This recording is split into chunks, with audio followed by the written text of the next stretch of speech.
Glória a Deus. Meus amados e queridos irmãos, vamos curvar nossas cabeças em oração para o momento da mensagem da palavra de Deus. Senhor Deus e Pai, a Ti toda a honra e toda a glória, Senhor, para sempre. Vamos abrir agora, Senhor, a Tua palavra, a Tua santa e doce palavra. Senhor, nossa confiança está em Ti. Sim, Senhor, é o Senhor que ministra aos corações a palavra, é o Senhor que fala ao Seu povo. A palavra é do Senhor. E nós estamos aqui, ó Deus, expondo mais uma vez os nossos corações à luz desta santa palavra.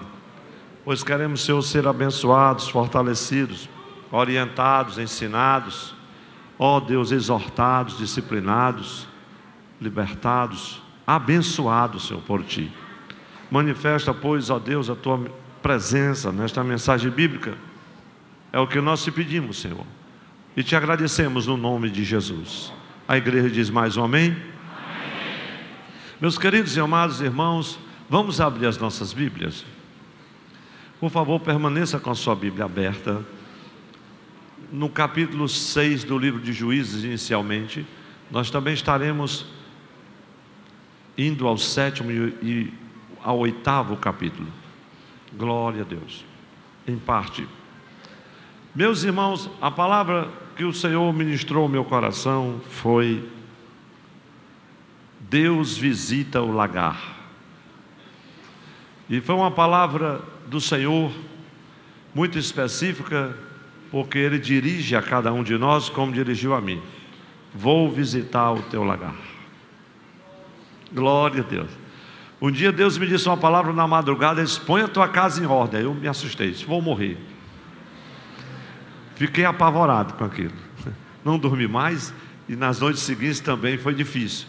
Mas naquela ocasião o Senhor trouxe uma palavra para o meu coração que rendeu 3 meses de mensagem lá na cidade de Funcionário, né, professor Maia? Ministrava eu e ministrava os obreiros em todas as congregações. Então eu entendi depois, glória a Deus, o Senhor me guardou, mas eu tive que botar muita coisa em ordem, e inicialmente na minha vida. Deus, irmãos, Ele não dá nó sem ponta, não. Ele sabe o que diz, sabe o que faz e o que fala.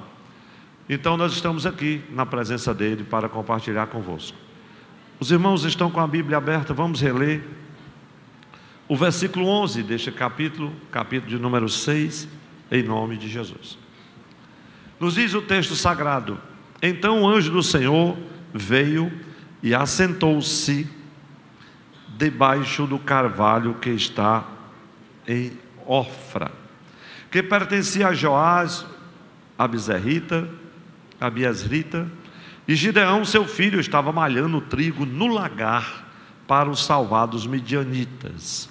Glória a Deus. Meus irmãos, vocês que já estão com a Bíblia aberta, permaneça assim. Você pode observar que o capítulo 5 deste mesmo livro, do livro de Juízes, o capítulo termina assim: e sossegou a terra por 40 anos. Está escrito. O capítulo 6 começa dizendo: porém os filhos de Israel fizeram o que era mal aos olhos do Senhor, e o Senhor os deu nas mãos dos midianitas por 7 anos. E os irmãos leitores da palavra de Deus sabem muito bem que aqui está mais uma vez presente aquela velha ciranda de conserto, de aliança, quebra da aliança, escravidão, miséria, pobreza, luto, sofrimento, cativeiro, aquela velha ciranda que o povo de Israel esteve envolvido tantas vezes. E quando você vê o capítulo 5 e os anteriores, você vai testemunhar isso mais uma vez. Há bem poucos dias, aquela nação toda esteve sendo abençoada por Deus. Deus levantaram uma mulher por nome Débora. Deus os abençoou e lhes deu sossego. Débora cantou, salmodiou, exaltou o nome do Senhor. Mas, como diz o texto, eles voltaram a fazer o que era mal perante os olhos do Senhor. Meus irmãos, e agora não é mais Císara, nem o grande Jabim. Agora são os midianitas que estavam prevalecendo contra o povo de Deus. E era uma situação caótica, porque, irmãos, os midianitas, é incrível, quando você começa a ver um pouco da história, eu não tenho tempo de ir muito a fundo, mas eu preciso me referir a alguns aspectos importantes. Quem eram esses midianitas, por exemplo? Eram compostos de 5 tribos ligadas a Abraão, através de Midian, filho de Quetura, aquela segunda esposa de Abraão, lá de Gênesis 25. Para você ir se atualizando dentro do contexto da mensagem. E desse relacionamento que foi complicado, nasceu a nação que manteve constante conflito contra Israel. Esses midianitas, eles habitavam, a rápida, irmãos, explicação sobre isso, eles habitavam as regiões desérticas do Mar Morto e também do Mar Vermelho. E diz a alguns historiadores que eles eram exímios montadores de camelos, como também especialistas em saques, em pilhagens, em sequestros, em roubos. Eram um povo, como diz na palavra mais erudita, belicoso, um povo de uma trajetória complicada. Anos antes, este mesmo povo, quando da peregrinação do povo de Deus lá no deserto, o Senhor os entregou nas mãos, mas eles deixaram alguns, o Senhor disse, acaba com tudo, não é para ficar nada, mas sempre deixou, que o que mata a gente é o que a gente deixa vivo, irmãos. Guarde isso. Abraão foi deixar vivo lá umas rolinhas, uns pombinhos, deu uma confusão. De tarde os abutres estavam voando na cabeça dele. Lá eles deixaram, de repente o povo cresce de novo, se multiplica de novo, e agora estava lá, criando o mesmo problema, oprimindo Israel novamente. Você vai encontrar isso lá em Números, capítulo de número 31, 1 a 20. Agora você, com a Bíblia aberta, acompanha o versículo 2. E prevalecendo a mão dos midianitas sobre Israel, fizeram os filhos de Israel para si, por causa dos midianitas, as covas que estão nos montes. Imagine abrir uma cova, já dá trabalho, imagine nos montes. As cavernas e as fortificações. Meus irmãos, e o povo, diante de toda a opressão, diante dos saques, diante das pilhagens, como vocês vão já ver, veja agora nos versículos 3 e seguintes, a situação reinante, um quadro, um cenário, do 3 até o 6. Porque sucedia que, semeando Israel, os midianitas e os amalequitas e também os do oriente contra ele subiam, e punham-se contra ele em campo e destruíam os frutos da terra, até chegarem a Gaza, e não deixavam mantimento em Israel, nem ovelhas, nem bois, nem jumentos, porque subiam com os seus gados e tendas, vinham como gafanhotos em grande multidão, que não se podia contar, nem a eles, nem aos seus camelos, e entravam na terra para destruir. Porque o inimigo é assim, irmão, ele não tem complacência, ele entra para destruir. Assim Israel, veja o versículo 6, assim Israel empobreceu muito pela presença dos midianitas. Então os filhos de Israel clamaram ao Senhor. Glória a Deus. Irmãos, o que me chama a atenção inicialmente é que o povo estava, eu diria, psicoadaptado ao sofrimento, à pobreza, ao infortúnio, à miséria e à escravidão. O povo estava acuado, estava com medo, tinha receio de trabalhar, tinha receio de produzir, e eles se escondiam nas covas, as que estavam nos montes, e nas cavernas, e nos lugares mais fortificados. Mais nada de ação, mais nada de iniciativa, mais nada de cooperação, mais nada de disposição para a luta. Não havia quem se levantasse, não havia quem tomasse providências. Então o povo deixa a si mesmo. O que é que a gente pode fazer? Como diz agora, nasci para sofrer. Quando Deus quer é assim, mas será que Deus quer assim? Não acredito. Os israelitas, mais uma vez, como alguns de nós, algumas vezes, precisamos chegar ao fundo do poço, a fim de retornarmos para Deus. Infelizmente, meus irmãos, é o que acontece com algumas pessoas, tem que ir ao fundo do poço para retornarem para Deus. Quanto sofrimento os filhos de Israel teriam evitado se eles tivessem confiado no Senhor? Voltar-se para Deus, meus irmãos, não deve ser o último recurso. Quem está ouvindo diz amém? Que Deus quer que a gente busque a sua presença, o seu socorro, os livramentos do Senhor diariamente. Isso não quer dizer, irmãos, que quem busca o Senhor, quem está na presença dele, tem uma vida fácil, é um mar de rosas, porque afinal de contas a vida aqui embaixo não é um mar de rosas não, tem espinho também, tem lutas, mas o Senhor nos dá força para superar. Às vezes a luta não passou ainda, a luta está grande, o sofrimento está grande, mas Deus está te dando graça para não perecer nem naufragar em meu sofrimento. É Ele que está te segurando. Então você não está só. Mas deixa eu dizer, não espere o último momento. Busque a Deus em primeiro lugar.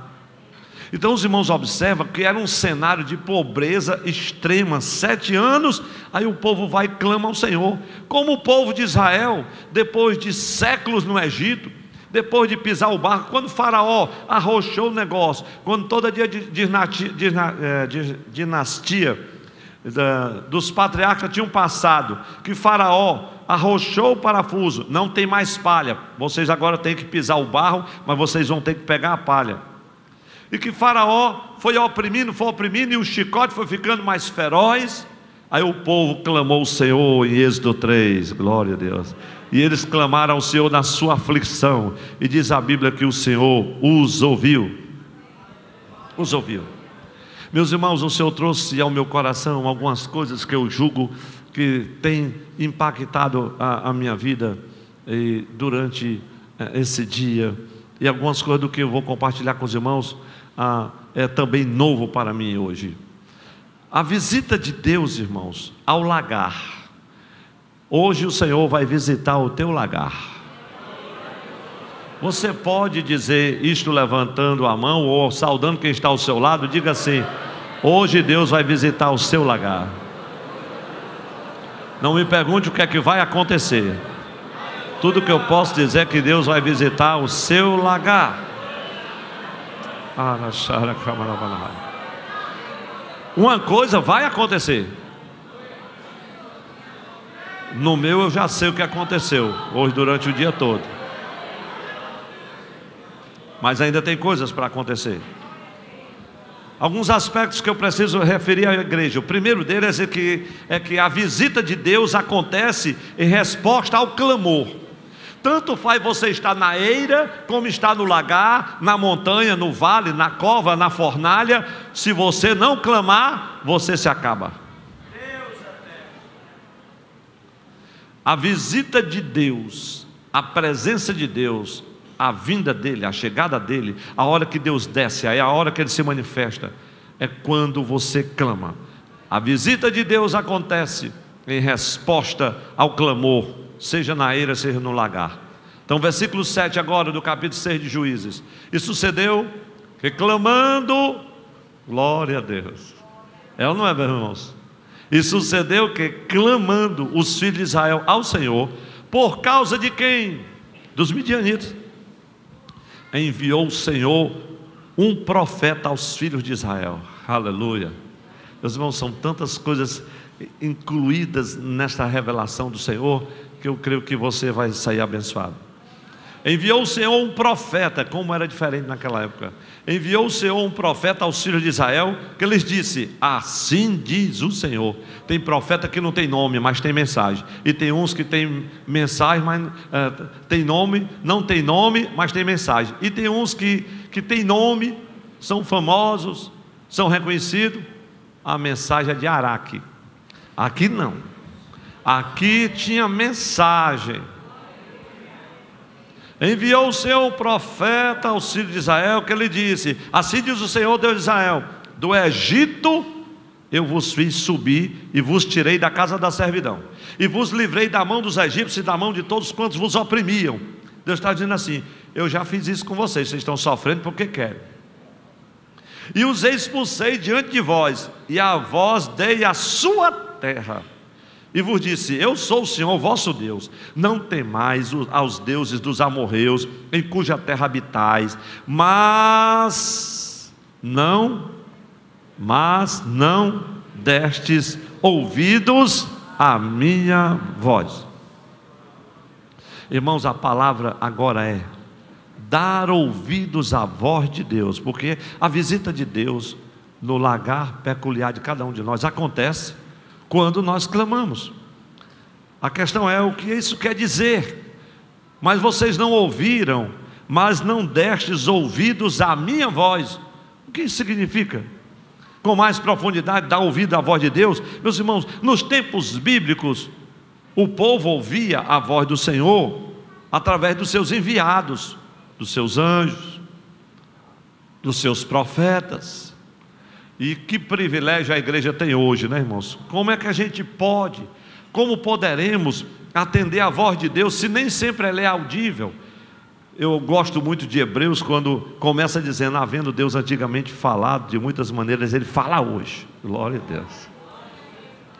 Ele fala hoje. Deus fala hoje.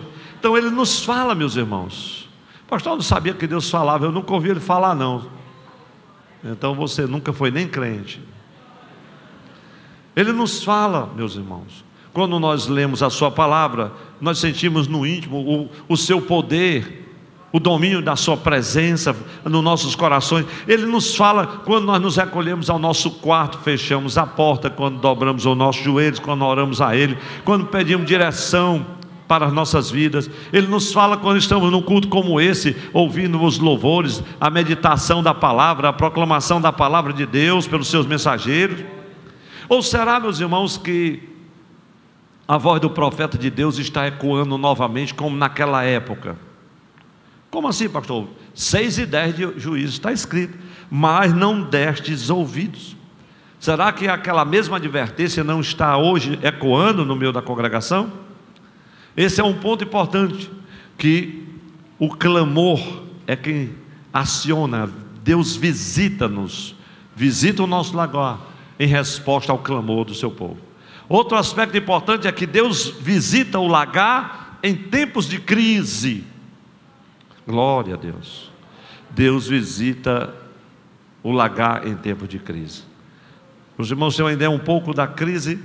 Vamos ler um pouco mais a palavra e vamos seguindo a ordem daquilo que Deus tem trazido ao nosso coração. Juízes 6:11 nos diz assim: então o anjo do Senhor veio e assentou-se debaixo do carvalho que está em Ofra, que pertencia a Joás, Abiesrita, e Gideão seu filho estava malhando o trigo no lagar para o salvar dos midianitas. Então o anjo do Senhor lhe apareceu e lhe disse: o Senhor é contigo, homem valoroso. Mas Gideão lhe respondeu: ai, Senhor meu, se o Senhor é conosco, porque tudo isso nos sobreveio? E que é feito de todas as suas maravilhas, que nossos pais nos contaram, dizendo: não nos fez o Senhor subir do Egito? Porém agora o Senhor nos desamparou. Olha o questionamento desse homem. E nos deu nas mãos dos midianitas. Então o Senhor olhou para ele, ó Deus misericordioso, e disse: vai nesta tua força, e livrarás a Israel das mãos dos midianitas. Porventura não te enviei eu? Glória a Deus. E ele disse: ah, Senhor meu, com que livrarei a Israel? Eis que a minha família é a mais pobre em Manassés, e eu o menor da casa de meu pai. E o Senhor lhe disse: porquanto eu hei de ser contigo. Glória a Deus. O Senhor é contigo, meu irmão. O Senhor é contigo, minha irmã. Glória a Deus. Dá para dar um glória a Deus, não dá, não, irmão? Uma palavra dessa. O Senhor é contigo. O Senhor é contigo. O Senhor é contigo. Glória a Deus. Eu hei de ser contigo, diz o Senhor. Tu ferirás aos midianitas como se fosse um só homem. E é incrível, porque depois de uma batalha feroz, ele está com os mesmos 300. Glória a Deus. Gideão, meus irmãos, quando Deus o visitou, malhava o trigo no lagar. Imagine, irmãos, que malhar o trigo era um processo que o conhecido. da separação, né, do grão, da casca, do grão do trigo, da palha. Porém, ele estava num lugar que não era próprio, não era comum para trilhar, para malhar o trigo, porque isso era normalmente feito numa eira, num lugar apropriado, geralmente nas colinas, onde o trigo era malhado e o vento soprava enquanto o agricultor jogava o trigo batido, o vento levava, né, a palha para o ar. Tinha que ser num lugar assim. Mas, no entanto, se Gideão tivesse feito isso, teria sido presa fácil para os midianitas e os assaltantes que estavam constantemente à volta de Israel. Mas, meus irmãos, Gideão se levanta. Ele foi forçado a debulhar o seu trigo em uma prensa de lagar. E o que é mais incrível, meus irmãos, provavelmente num buraco, porque o lagar geralmente era uma depressão, num buraco, eu diria até escondido, um local até pouco provável para você se esconder ou guardar algum cereal, algum grão. Mas a falta da presença do Senhor, irmãos, e o governo de Deus naquela nação, foi que levou aquele homem aquele esforço todo. Porque quando a gente não trabalha sob a égide do Senhor, a sua direção, no seu domínio, com o discernimento que vem dele, a gente trabalha muito. Às vezes a gente se esforça tanto na obra de Deus. Tem gente que se esforça, tem gente que anda, tem gente que quebra as veias das pernas, que está cansado e não produz praticamente nada. Entra ano e sai ano, e os frutos do trabalho são quase nada. Esse esforço todo, toda essa luta, condições desfavoráveis, uma produtividade pequena, mas o Senhor disse: olha, eu vou visitar o lagar para mudar esse negócio. Glória a Deus. Há uma crise sem precedentes em todas as áreas da sociedade, mas a igreja pode crescer. Sai de dentro desse lagar, eu sou contigo. Glória a Deus. Não, irmão, nós vamos ficar lá escondidos, trabalhando, se acabando de trabalhar, cercado de inimigos e problemas por todos os lados. Agora, Deus me disse uma coisa: Ele não visita um lagar que não existe. Esse é um aspecto, o terceiro que o Senhor trouxe ao meu coração. Deus não visita um lagar que não existe. Saia da cova,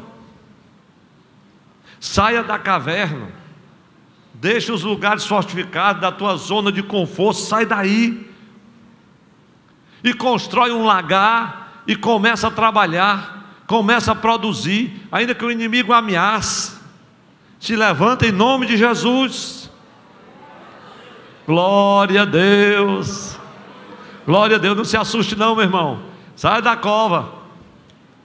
Tem muito crente, meus irmãos, que não tem mais coragem nem de dar glória a Deus. Deus não visita um lagar que não existe.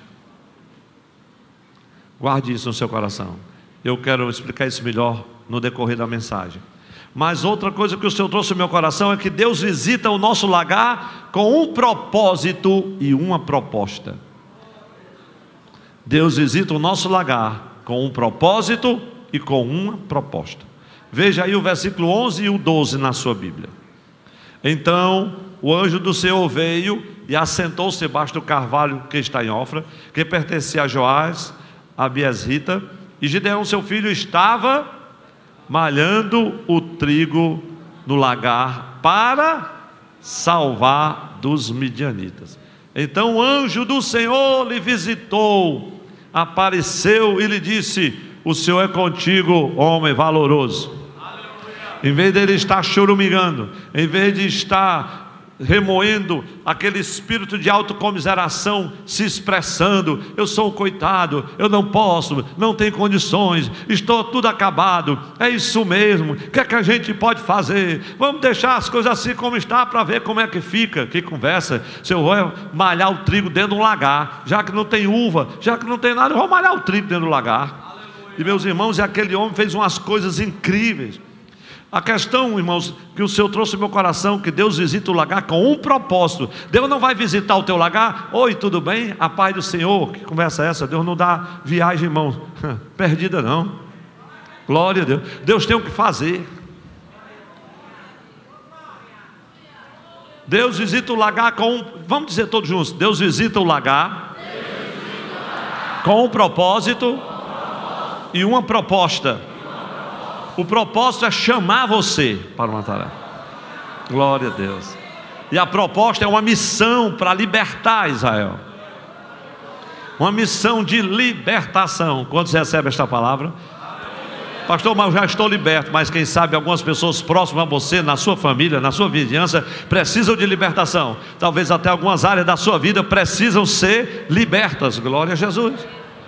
Então, irmãos, eu queria avaliar agora com a igreja, com a ajuda do Espírito Santo, o propósito da chamada e a proposta da missão. Vamos ficar um pouco neste ponto. O propósito da chamada e a proposta da missão. Alguns aspectos desta avaliação. O primeiro deles é que o chamado de Gideão acontece enquanto ele está mergulhado no desafio do momento. Ele tinha um desafio no momento. Irmãos, tem gente que na hora da crise, ele não tem um ideal, não tem uma luta para lutar, não tem um desafio,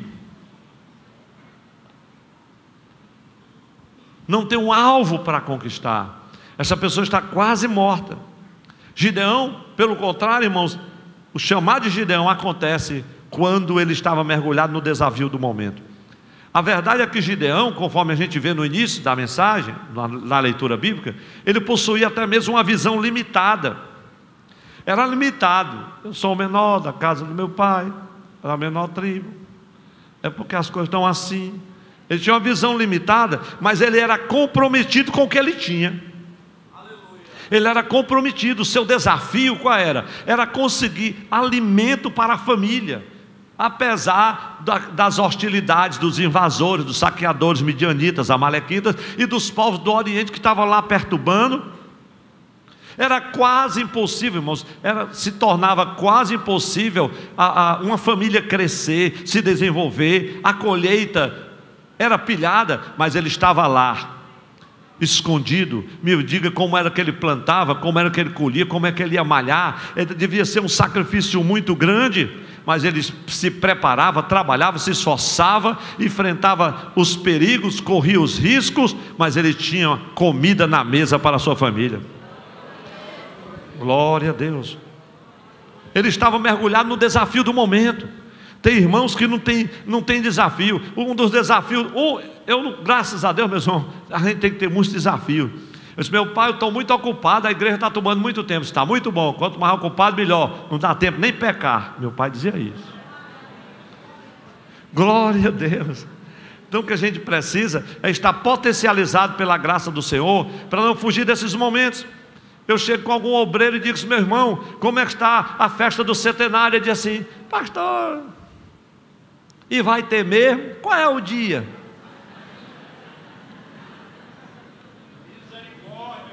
Deus vai visitar o lagar desse atribulado. E eu espero que Deus tenha misericórdia dele, senão, se fosse um de nós, passava logo ele na prensa. Porque esse Gideão, irmãos, fez umas coisas tremendas. Deus falou com ele. O desafio dele no momento era comida na mesa, era se esconder, mas trabalhar. Tem irmãos que a gente vê pouco, mas trabalha que é uma grandeza. Sabe, meus irmãos, Gideão estava ali cheio de recursos, e ele colocou uma prensa no lagar, meu amigo, colocou uma prensa no lagar, numa cova, para a capacidade de produção dele, dobrar, transformou, eu diria, irmãos, que ele transformou o lagar numa eira subterrânea. Ele não podia malhar o trigo na eira, aí passava o trigo na prensa. Os irmãos estão entendendo? O homem que tem um desafio, uma mulher que tem um desafio, que enfrenta o desafio do momento, talvez o teu desafio do momento esteja super complicado, mas você está enfrentando. Glória a Deus. Gideão, irmãos, trabalhava nessa eira quando Deus enviou um mensageiro com um desafio. Vai trabalhando, meu irmão, vai fazendo o desafio do momento, vai enfrentando o desafio do momento, porque Deus vai chegar. Ele vai visitar o teu lagar. E quando ele aparecer, a história vai mudar se você cooperar com ele. A pergunta é: qual o teu desafio do momento? Irmão, desafio são muitos. É construir um templo. Estou falando do desafio coletivo da igreja. É a festa do centenário. São tantos e tantos outros desafios. E tem gente na cova, gente na caverna. Deus vai visitar o seu lagar. Levante a sua mão e diga assim comigo: qual o meu desafio do momento? Não, diga para mim. Você sabe. Irmãos, Deus nos chama. É o segundo aspecto dessa avaliação do propósito da chamada. Deus nos chama em meio à nossa presente obediência. Você está obedecendo no momento? Ao sermos fiéis, Deus nos dá mais responsabilidade. Mas tem pessoas, irmãos, que não querem responsabilidade, que não age, que não reage, que não tem atitude e quer cargo, e quer posição, e quer pregar, e quer ser escalado. Para que mais responsabilidade se a preguiça não te deixa andar? Meus irmãos, Deus busca homens e mulheres que se dispõem a participar da obra que Ele tem por fazer. Quantos querem participar dessa obra que Deus tem por fazer? Tanta gente em Israel, Deus foi falar com um camarada dentro de um lagar, malhando trigo. Deus não busca indolentes. Deus encontrou Davi, Deus encontrou o boiadeiro, Deus encontrou tanta gente. Mas teve uma hora que Deus buscou um homem, na época de Ezequiel, só um, para ficar na brecha sobre o muro, não encontrou ninguém. Aí houve uma destruição sem precedentes. Deus sempre encontra alguém. Aqueles que estão cumprindo uma missão pessoal, por menor que possa parecer, mais simples que seja, vai cumprindo na tua missão. Nem que seja dentro de uma cova, malhando o trigo numa prensa, vá fazendo, vai trabalhando e não te preocupa, porque Deus vai visitar o teu lagar. Vai fazendo tapioca, vai fazendo din-din, vai de mototáxi, vai de pés, vai desempregado, vai trabalhando. Deus vai visitar o teu lagar. Ele só não vai visitar lagar que não existe. Não adianta você estar no lagar com a rede armada, Deus não passa nem lá.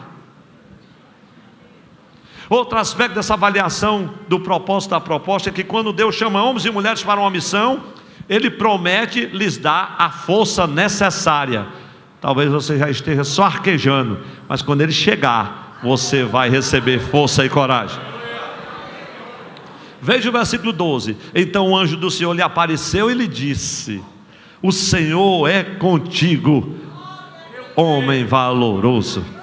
Eu acho que a gente tem que revigorar a fé um do outro e dizer para o irmão ao nosso lado assim: o Senhor é contigo, o Senhor é contigo. Oh, glória a Deus.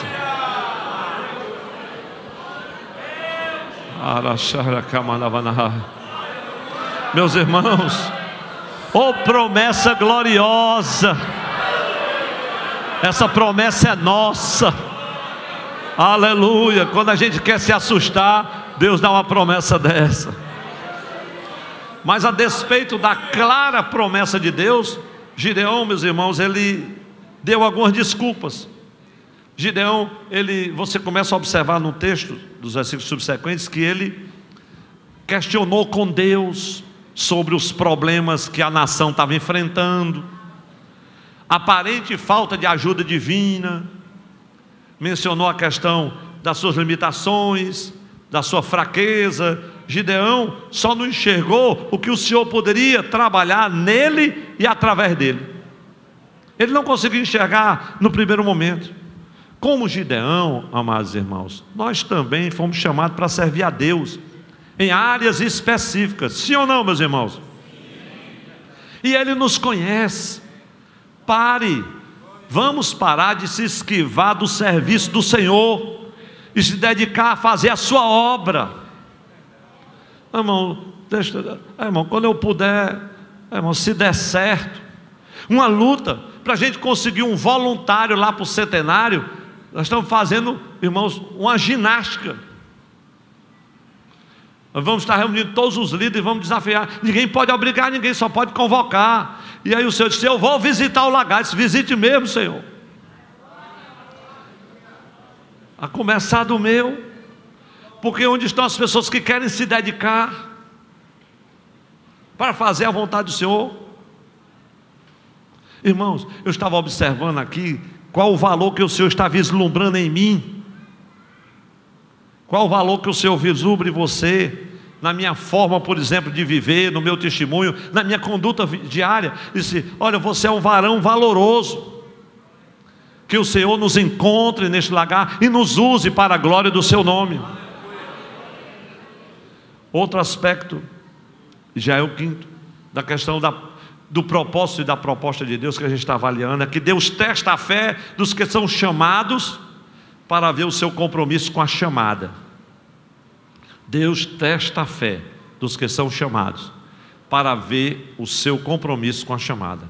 Veja aí Juízes 6, 25 e 26. E aconteceu naquela mesma noite que o Senhor lhe disse: toma, meus irmãos. Deus vai lá, visita o lagar, faz uma chamada, diz a ele que tem um propósito, é libertar Israel, faz uma proposta, a missão, glória a Deus. Aí Gideão diz: olha, como é que vai ser isso? Glória a Deus, então você é valoroso, eu hei de ser contigo. Ele se anima. Aí Deus agora é comigo, agora eu vou testar se ele vai mesmo. Glória a Deus. Diga assim comigo: Deus testa a fé dos que são chamados para ver o seu compromisso com a sua chamada.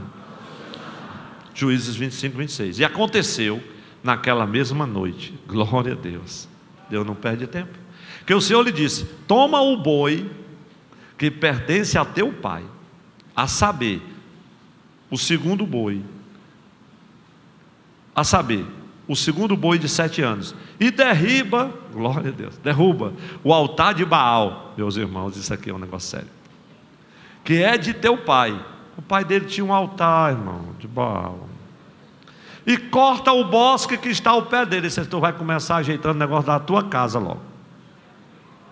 Porque tem gente que gosta de ajeitar a casa dos outros, a vida dos outros. Aí Deus: olha, vai começar da tua casa. E edifica ao Senhor teu Deus um altar no cume desse lugar forte, num lugar conveniente, porque não é todo lugar que você edifica, irmãos, é no lugar conveniente. E toma o segundo boi, glória a Deus, e o oferecerás em holocausto com a lenha que cortares do bosque. Meus irmãos, quando nós começamos a fazer alguma coisa para o Senhor, quando nós nos levantamos para fazer alguma coisa para Ele, é possível que nós sejamos criticados pelas mesmas pessoas que deveriam nos apoiar. Veja aí o versículo 27 a 32, porque quando ele toma essa providência, o clima, como diz o cearense, esquentou. Veja os versículos 27 a 32, para que você entenda um pouco mais. Então Gideão tomou 10 homens dentre os seus servos e fez como o Senhor lhe dissera. Tomou 10 homens. E sucedeu que, temendo ele a casa de seu pai, porque a casa do pai dele estava envolvido com o culto a Baal, e os homens daquela cidade, com a casa de seu pai, e os homens daquela cidade não fez de dia, mas fez de noite. Olha só como é que Deus faz. Deus dá uma ordem, orienta, Ele manda fazer, diz como é que faz, mas o homem precisa compreender e ter discernimento. Que horas é que eu vou fazer isso? Ele diz: de dia eu não vou, porque eu não sou doido. Tem umas coisas, irmãos, que uns crentes fazem que sofrem, que parece que não tem juízo.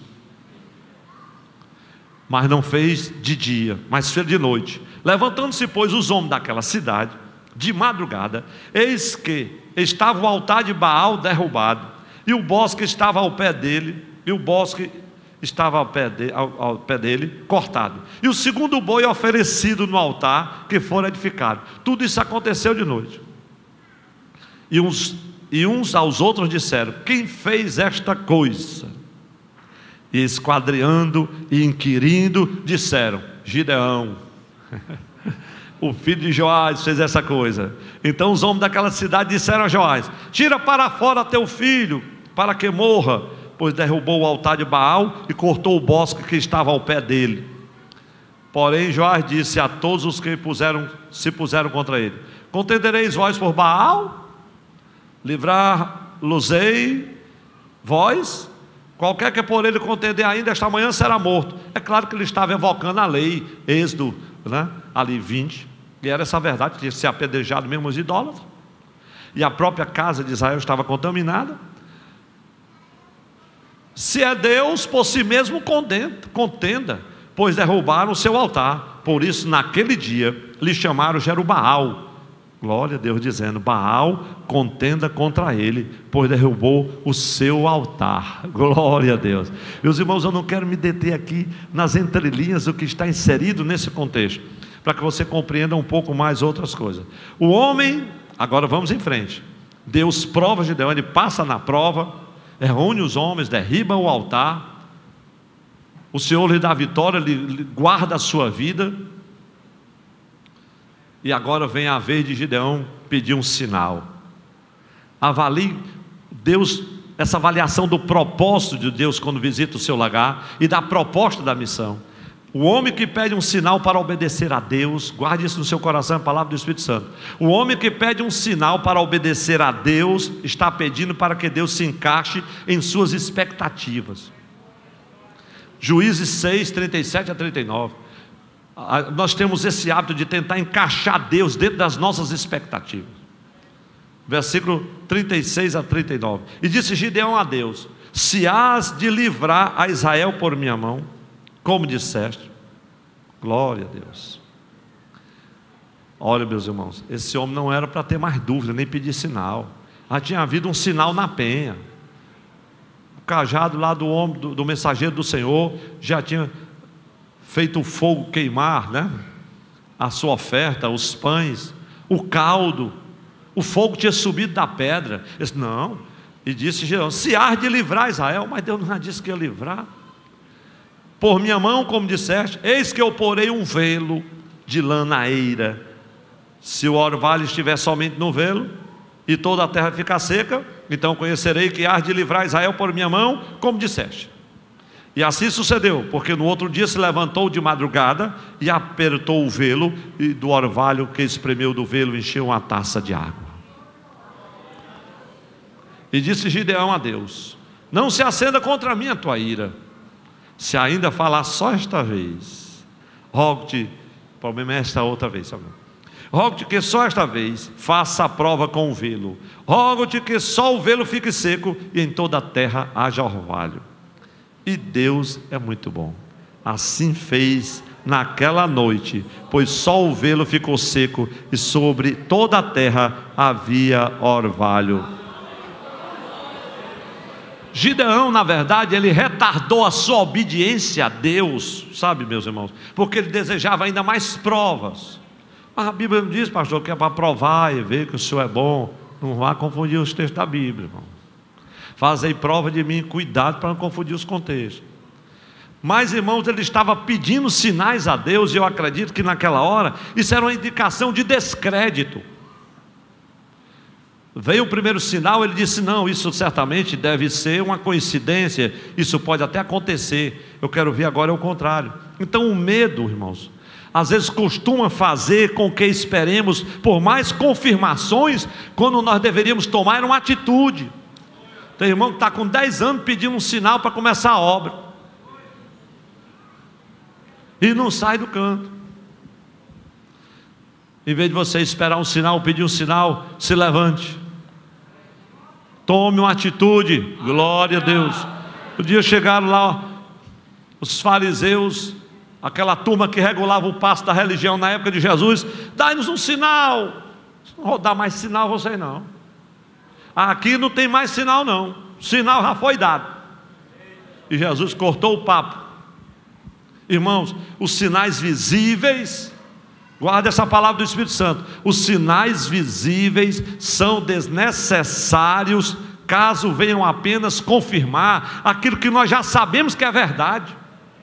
Para que sinal, se Deus já disse que ia dar, que ele tinha valor, que ele tinha força, que ia ser com ele, já tinha saído fogo da pedra, já tinha consumido o pão, já tinha consumido a carne. Meus irmãos, até a carne já tinha consumido, até o caldo.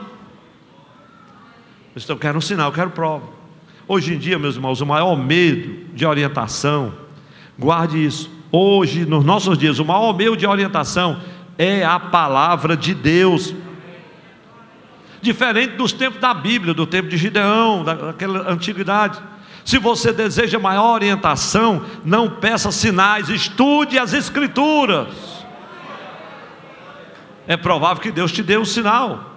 Isso está na vontade do Senhor, um sonho, uma revelação, uma orientação sobrenatural. O Senhor ainda hoje faz isso também, porque o ministério profético não findou, glória a Deus. Os dons do Espírito estão aí, mas o ministério profético existe. Então não permita que um velo seja substituto para a sabedoria de Deus, que vem através do estudo da Bíblia, da oração. Meus irmãos, quando Deus visita o nosso lagar, e agora nós já estamos eu creio que no meio da mensagem, nós vamos chegar lá. Diga assim comigo: quando Deus visita o nosso lagar e ouvimos o seu chamado, nos levantamos para cumprir a missão que Ele nos confiou. Agora você está no capítulo 7, glória a Deus, aleluia. Capítulo 7, versículo 1 e 2. Então Jerubaal, que é Gideão, depois de um encontro com Deus, meu irmão, depois que o negócio se acerta, até o nome muda. Se levantou de madrugada, e todo o povo que com ele havia, e se acamparam junto à fonte de Harod, de maneira que tinha um arraial dos midianitas para o norte no vale, perto do outeiro de Moré. E disse o Senhor a Gideão: muito é o povo que está contigo, glória a Deus, para eu dar aos midianitas em sua mão. Meu irmão, Deus faz umas coisas tremendas. Gideão estava realmente certo de que Deus estava com ele, porque era uma multidão incalculável. A fim de que Israel não se glorie contra mim, dizendo: a minha mão me livrou. Irmãos, quando nós nos levantamos para fazer as guerras do Senhor, nós aprendemos muitas coisas. Deixe-me mencionar algumas coisas que nós aprendemos quando nós nos levantamos, porque Gideão se levantou. Primeira coisa que você aprende é tremendo. Vamos dizer todos juntos? Diga assim: toda autossuficiência torna-se um inimigo quando nos faz acreditar que sempre podemos fazer o necessário através das nossas forças. Deus queria ensinar isso a ele. 32 mil, mas Deus, isso é muita gente. Para evitar, irmãos, a dúvida entre os soldados de Gideão, 32 mil é muita gente. Mande voltar os medrosos e os covardes. Voltaram? Todo mundo sabe agora o carro do hino da irmã Eliana, né, irmão? 22 mil. Sobraram quantos? 10 mil. Deus disse: é muita gente. Você vai só com 300.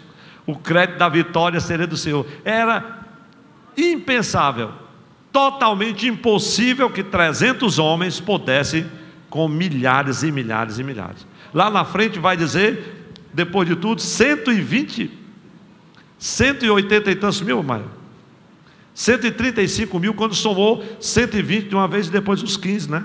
Lá em Sucote. Mas, meus irmãos, vejam, Deus estava ali, o crédito da vitória do Senhor. Uma das coisas que, irmãos, me entusiasma no caráter de Deus é o seguinte: Ele disse: olha, nesta batalha você não vai pelejar, você fica parado. E aí Deus vai e faz as nossas guerras, porque do Senhor é a guerra. O segredo das vitórias, irmãos, é a gente entender que do Senhor é a guerra.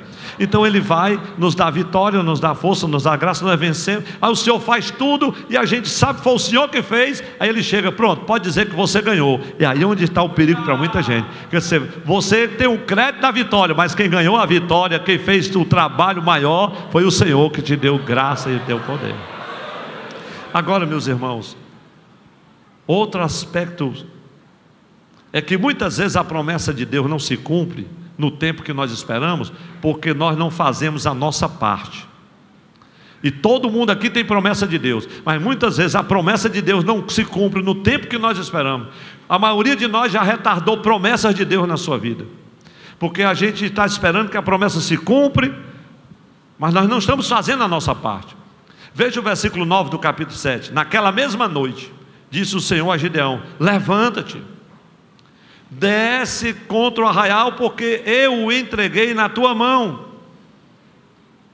A promessa de Deus aqui, meus irmãos, ela é muito forte, porque Ele está dizendo que a promessa vai se cumprir ainda, veja só, ainda no futuro. Uma promessa que vai se cumprir ainda no futuro, ela já é anunciada pelo Senhor no tempo passado. Olha o que diz o texto: porque eu o entreguei. Deus já entregou, a batalha nem começou, Deus já entregou. Para Deus a batalha já passou, para o teu Deus a tua luta já acabou, o teu problema já terminou. Para Ele a tua vitória já chegou, a bênção você já abraçou, você já celebrou. Então levante a mão e agradeça, porque o Senhor já te entregou. Isso é muito grande. Agora é incrível, meus irmãos, porque é como se fosse um fato acontecido. Eu o entreguei nas tuas mãos, e ele ainda não tinha saído ainda. E eu vejo aqui um aspecto singular, meus irmãos. Para que a promessa acontecesse efetivamente diante dos olhos de Gideão, importava o quê? Que ele descesse, que ele se levantasse e descesse até o arraial. E agora chegava a hora da batalha realmente propriamente dito. Mas havia uma parte aqui no milagre da fé, irmãos, que Deus operava, que iria depender da participação do ser humano. Se você não cooperar com Deus, nada vai acontecer. Em toda operação divina, Ele escolhe homens e mulheres como instrumentos e intermediários de sua atuação. Não tem jeito, isso é verdade bíblica, isso é princípio da palavra. Então, para que os milagres comecem a acontecer no nosso viver, nós temos que ir em busca daquilo que o Senhor espera de nossa parte. Por menor que seja a nossa participação, você tem que sair e ir realmente. Glória a Deus. Pastor, o problema é porque eu não tenho força. Eu sei o que tem que fazer, Deus falou comigo, mas eu não tenho coragem, eu não quero arriscar. E se eu perder tudo? E se eu não conseguir a vitória? Como é que vai ficar a minha situação? Ah, meu amigo, você vai ficar assim, não vai acontecer nada. Outro aspecto importante é que quando nós obedecemos o Senhor, vamos dizer todos juntos: quando obedecemos ao Senhor, encontramos forças e coragem para as batalhas. Glória. Aí Deus vai te dar força. Você pode não ter força, mas Ele vai te dar. Você pode não ter coragem, mas Ele vai te dar. Se você obedecer o Senhor, Ele vai te potencializar. Veja o versículo 10 e o 11 do capítulo 7. E se ainda temes descer, olha o que é que Deus faz, irmão. Irmãos, Deus é muito fiel, Ele cuida de detalhes incríveis. Eu tenho me impressionado com o Senhor nesses últimos dias. Se ainda temes descer, desce tu e o teu moço Purá. É difícil dar o nome de um desses moços, né, Maia? Mas aqui tem um tal de um Purá. Não bote o nome do seu filho do nome desse, que é horrível, irmão. Se ainda temes descer, desce tu e teu moço Purá ao arraial, e ouvirás o que dizem, e então, fortalecidas as tuas mãos, descerás ao arraial. Deixa que Deus te dê um sinal, como Ele falou agora, e não você ficar pedindo sinal. Irmão, eu já fui em todos os vasos, o Senhor não me falou nada. Deus lhe revelou alguma coisa, Deus te dá um sinal, meu irmão. Aleluia. Pede só coragem, te levanta e obedece. Olha o que foi que Deus fez. Meu Deus, o Senhor olhou para Gideão e disse: ele ainda está com medo, ele ainda está preocupado. Aí Deus disse assim: pois desce você e seu moço, só vocês dois, lá no arraial dos midianitas, vá lá, e você, quando chega lá, ouvirás o que eles estão dizendo. Então você vai fortalecer as suas mãos, e aí vai descer o arraial, e aí você vai fazer a obra que eu quero que você faça. Então desceu com ele o seu moço, versículo 11, Purá, até o extremo da sentinela que estava no arraial. Meus irmãos, e vocês sabem o que aconteceram muito bem. Eles chegaram lá e os homens estavam conversando. Disse: rapaz, um dizia para o outro: eu tive um sonho, eu vi um pão de cevada voando sobre o arraial. e as tendas caíam do alto a baixo. E o outro certamente assim: o que vem a ser isso não é outra coisa senão a espada de Gideão, filho de Joás. O Senhor vai nos entregar nas mãos dele. E os irmãos sabem o que é que Deus estava querendo dizer. O pão de cevada era um pão de uma massa inferior, pequeno. Deus queria dizer: o pão de cevada é Israel, que é bem pequenininho, são só 300. Mas quando esse pão começar a voar no arraial dos midianitas, o negócio, glória a Deus, vai acontecer. E Deus me diz: fique despreocupado, que o pão de cevada já está voando no arraial.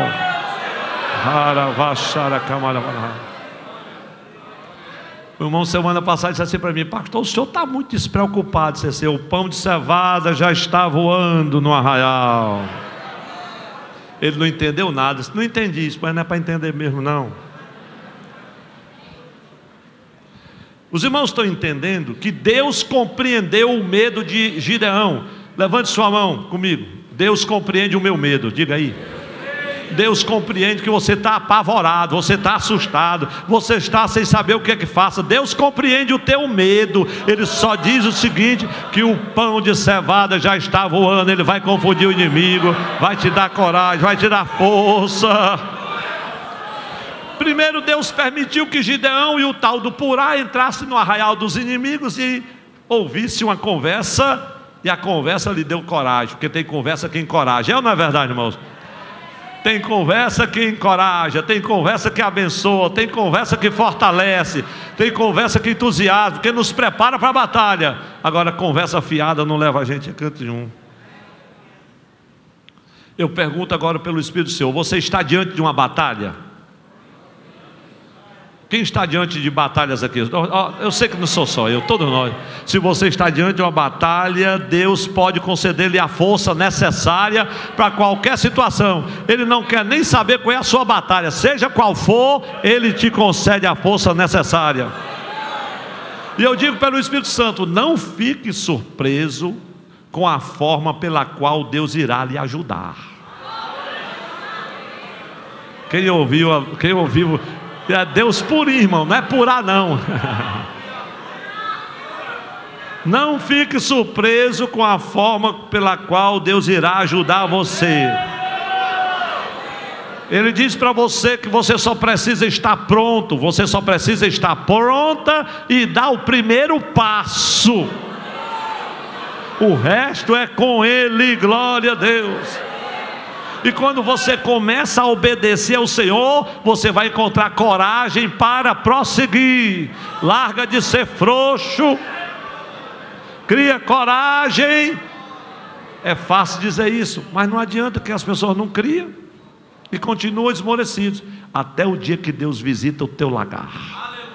Aí a história vai mudar, irmãos. E apesar de Gideão ter começado a obedecer ao Senhor, ele recebe coragem de Deus. E um pequeno exército, irmãos, nunca tinha conquistado uma vitória daquela com as suas forças. Sim ou não, irmãos? 300 homens. Os midianitas, exímios montadores de camelos, os príncipes, aqueles camelos todos ornamentados com lanternas, com joias. Deus queria simplesmente demonstrar a Gideão, demonstrar a Israel, que a vitória não depende da força, nem do número de pessoas. Deus me fez sentir isso e dizer um dia para um amado irmão: meu irmão, a vitória não depende da força, não depende do número de pessoas, nem de voto, mas da obediência e do compromisso com Deus. Aí sim. E quem entendeu diz amém. Outro aspecto: Deus não nos dá estratégia para a peleja, mas a vitória, irmãos. Deus nos dá estratégia para a peleja, mas a vitória vem do Senhor. Veja o versículo 21. Versículo 21. Você está com a sua Bíblia? Pode abrir mais uma vez. 7 e 21. Diz o texto: e o anjo do Senhor estendeu a ponta do cajado que estava na sua mão. Glória. Não, estou aqui no 6. Vamos para o 7. 7 e 21. E ficou-se cada um no seu lugar. Meu Deus, que estratégia é essa? E ficou cada um no seu lugar do arraial, ao redor do arraial. Então todo o exército se deitou a correr, não fizeram nada, e gritando fugiram. Glória a Deus. Não fique surpreso, não fique surpreso pela forma como o Senhor irá ajudar você. Aleluia. Deus vai te dar uma estratégia para essa peleja. Talvez seja cântaro, seja tochas, seja vasos de barro. Eu não sei o que é que Ele vai usar, mas o que Ele for usar, Ele vai te dar como estratégia. Glória a Deus. Outra coisa, irmãos, que no meio da batalha e da luta, é que o inimigo vai tentar entristecer você, vai tentar tirar o brilho da tua vitória, semeando a discórdia, a murmuração. Veja aí Juízes agora 8, versículos 1 a 3, porque o inimigo faz isso, uma vitória estrondosa, maravilhosa, mas o inimigo vai tentar tirar o brilho desta vitória. Juízes capítulo 8, versículos 1 a 3, glória a Jesus. Como é que diz? Os homens de Efraim lhe disseram: que é isso? Ora, Gideão, meus irmãos, como vocês, eu não li, mas vocês podem ler depois. Ele reúne os esquadrões, ele chama os homens de outras tribos. Eu não li todos os nomes, depois vocês vão vir. Mas aí ele não chama a tribo de Efraim especificamente para o início do fragor da batalha. Então chega no capítulo 8 e diz assim: então os homens de Efraim lhe disseram: que é isso que nos fizestes?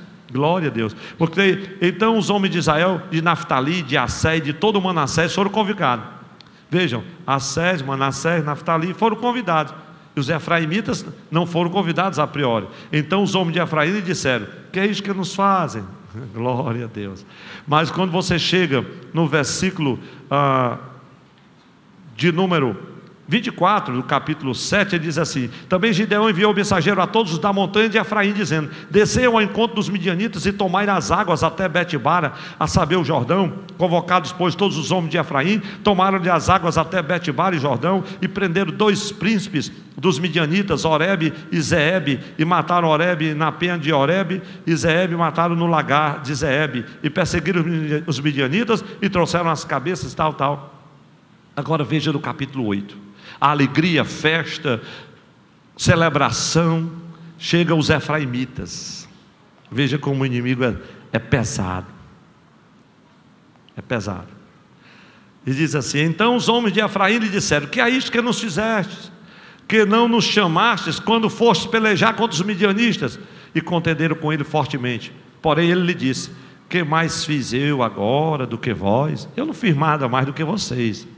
Olha só, meus irmãos, a resposta diplomática de Gideão, um homem potencializado por Deus, um homem que Deus visita o lagar e assim. Olha como é que ele apazigua os ânimos. Por isso que eu gosto da diplomacia, eu chamo isso de diplomacia eclesiástica pura. Aí veja só o que é que ele diz, 8:2. Porém ele disse: que mais fiz eu agora do que vós? Não são porventura os rabiscos de Efraim melhores do que a vidima de Abiezé, que era da família dele? Olha só, Deus vos deu na vossa mão os príncipes dos midianitas, Oreb e Zeeb. Que mais pude eu logo fazer do que vós? Então a sua ira se abrandou para com ele quando falou estas palavras. Gideão estava dizendo assim: olha, vocês não foram chamados, mas eu pedi para vocês lá para os vales do Jordão, para perseguir os príncipes. Vocês estão vendo a estratégia? Coube a vocês capturar os generais, os principais. Meus irmãos, e Gideão apaziguou os ânimos. A retaguarda de Efraim tinha sido instruída para capturar os generais dos inimigos. Aí o Senhor trouxe a palavra no meu coração. Diga esta palavra do Espírito Santo: nem todo serviço é essencial, e um papel de liderança é um papel de liderança altamente recompensável.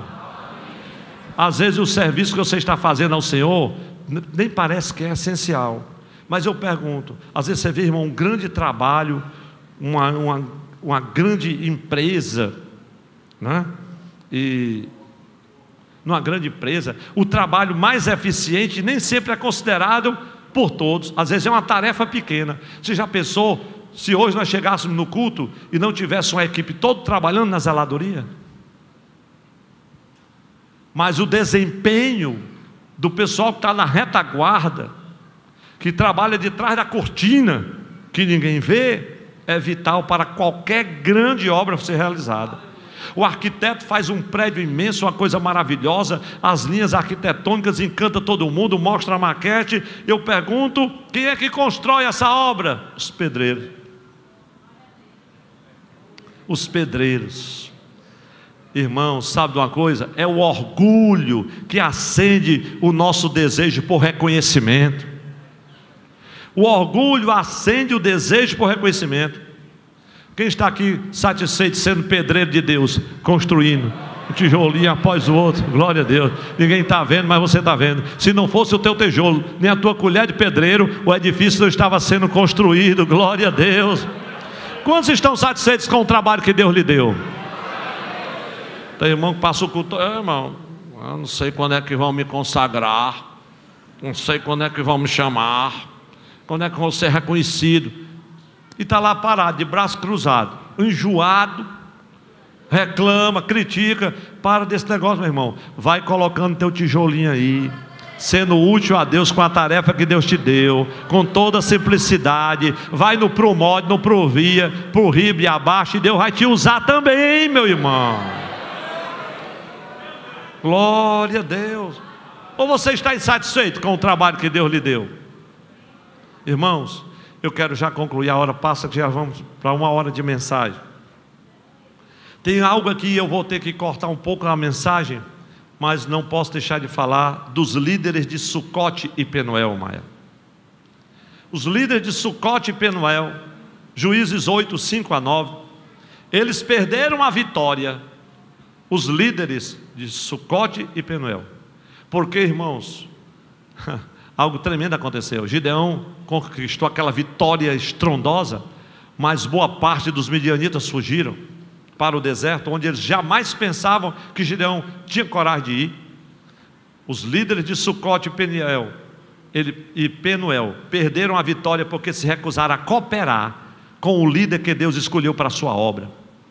Os líderes de Sucote e Penuel, eles estão tão atualizados com os dias que nós estamos vivendo, que eu me assustava hoje, nesse final de tarde. Juízes 8, 5-9. E como Gideão veio ao Jordão e passou com os 300 homens, e com ele estava já cansados, mas ainda perseguindo. Irmãos, isso aqui é coisa de Deus. Os homens tinham uma batalha tremenda, milhares e milhares já haviam sido alcançados, uma vitória estrondosa, mas estavam cansados, mas ainda perseguindo. Glória a Deus.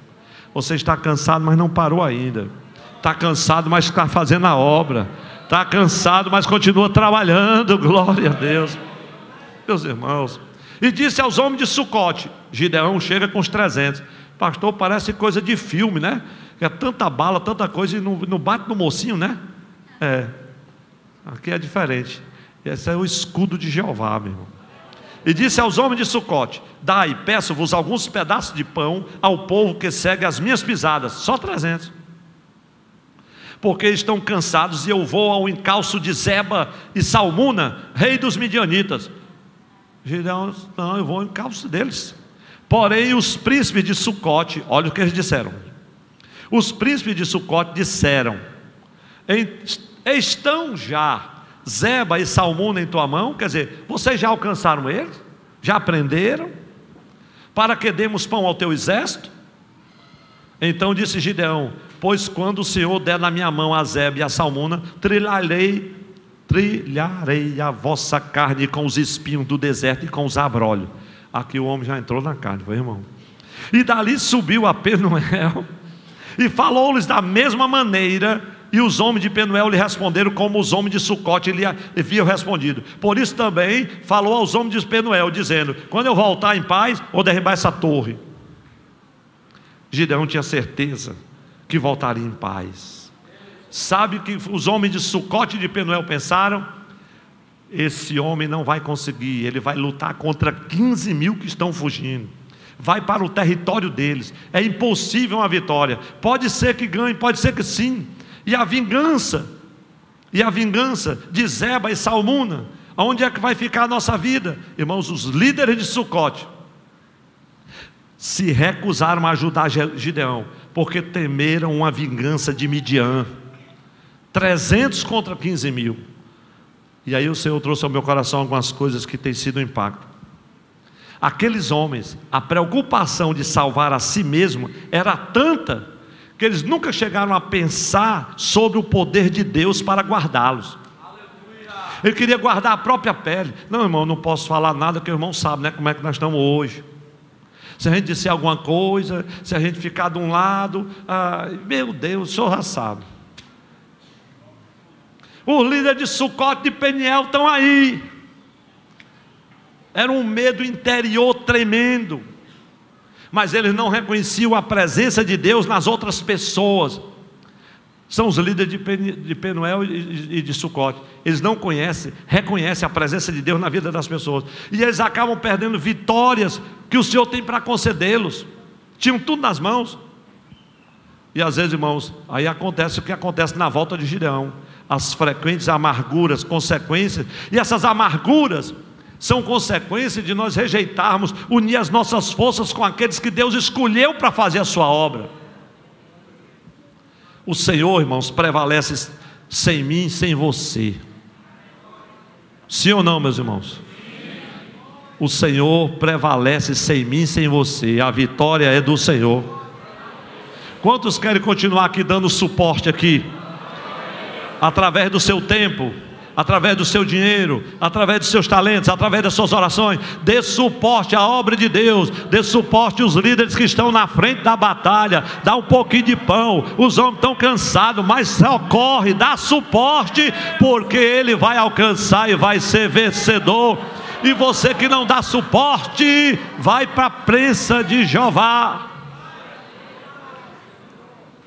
Irmãos, e adiantou eles não dar suporte? Cansado, mas perseguindo. Me pergunte onde foi que eles arranjaram o pão. Eu não sei. Eu só sei que eles guerrearam, comeram, voltaram, lá pegaram a torre, botaram a torre abaixo, e foi espinho muito. Conclusão, meus irmãos, é que Deus não nos usa a despeito das nossas limitações. Sim ou não, irmãos? Deus nos usa a despeito das nossas limitações. Nós vamos já orar, mas mesmo aqueles que fazem um grande progresso espiritual, guarde isso, irmãos, olha aqui para o altar. Mesmo aqueles como Gideão, que faz um grande progresso espiritual, eu não vou até o final da mensagem, podem facilmente cair em pecado, caso não sigam a Deus com fidelidade. Depois de todo esse sucesso, quiseram fazer Gideão rei. Ele disse: não, eu não quero. De repente ele pega todo aquele ouro e tanta coisa, faz um éfode bonito, professor Mário. E de repente o éfode já estava se transformando num objeto de adoração. Depois tem um caso com a concubina, e isso estraga tudo. E de repente um herói de grandes batalhas começou a se transformar num perdedor na vida cotidiana. Liderou o povo de Deus em grandes batalhas, mas não conseguiu governar a sua família. Não importa quem você seja, o que você tenha feito, como Deus tem te usado, você não pode negligenciar. A negligência moral, meus irmãos, causará problemas tremendos. E Gideão poderia ter terminado muito melhor do que o que terminou. Depois você lê o restante da história. Ela é dramática, ela é linda, mas nos ensina uma coisa maravilhosa. O Senhor visita o nosso lagar. Vamos ficar em pé para orar, para o restante da palavra revelada por Deus.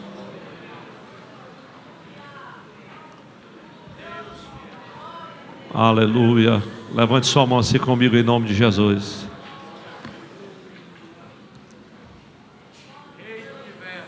O Senhor vai visitar o teu lagar.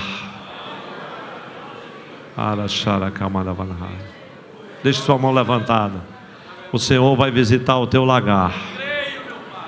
A presença dEle, aonde você está agora, o que você está fazendo agora, em meio à crise que você está vivendo agora, Deus vai te visitar, porque Ele tem uma obra para fazer através de você. Mas primeiro Ele realiza esta obra em você.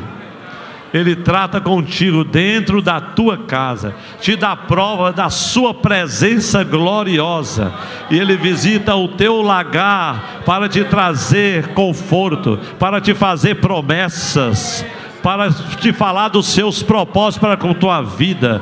Não, você não é um perdedor, você não está em decadência. Não, você é um vencedor, é uma vencedora. Você tem valor porque Deus te valoriza. Sai da cova e da caverna. Faz uma eira subterrânea, malha o trigo na prensa, mas não fica parado. Não tenha medo de descer ao arraial dos midianitas, pois o Senhor é contigo. Apenas com 300, com 2, eu não sei como é que Ele vai fazer para te ajudar. Eu só sei que Ele já começou a trabalhar, trazendo ao teu coração esta palavra esta noite. Aleluia. Deus visita o meu lagar.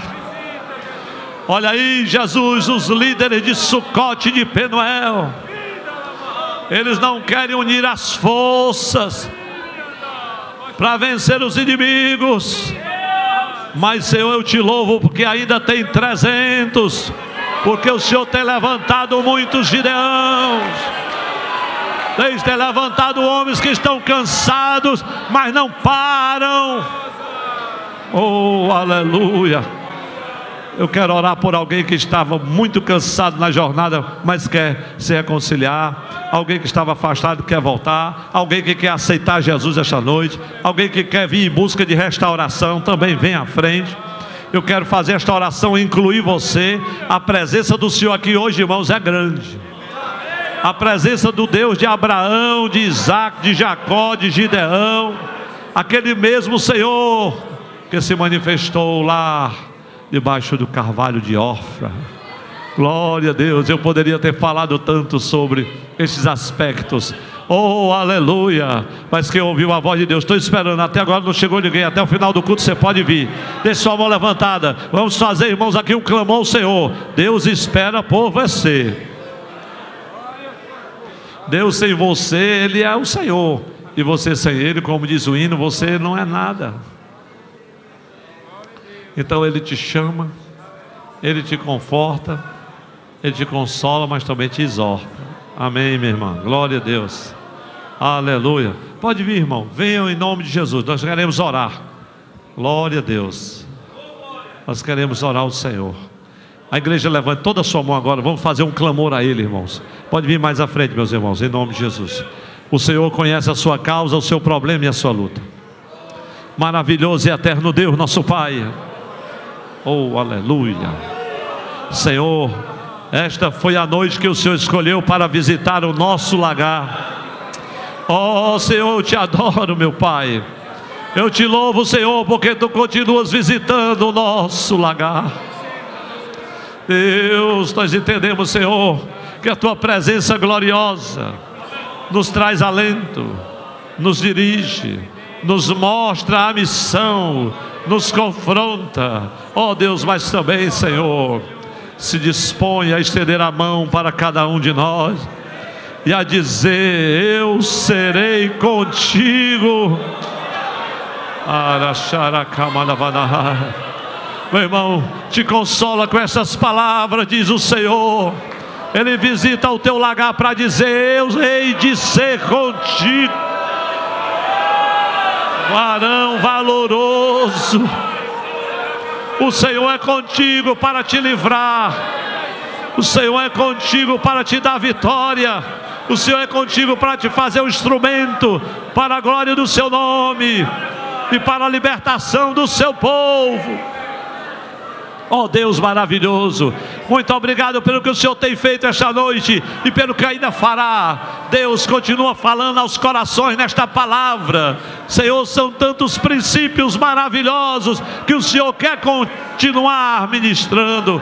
Fala no Senhor ainda mais. Queremos ouvir a Tua voz. Em nome de Jesus, Pai, nós te agradecemos, pedimos a Tua bênção pelos meus irmãos e irmãs que estão aqui. Senhor, se algum houver te cometido pecado, perdoa. Se algum Senhor estava fraco, fortalece. Se algum Senhor estava abatido, ó Deus, renova o ânimo.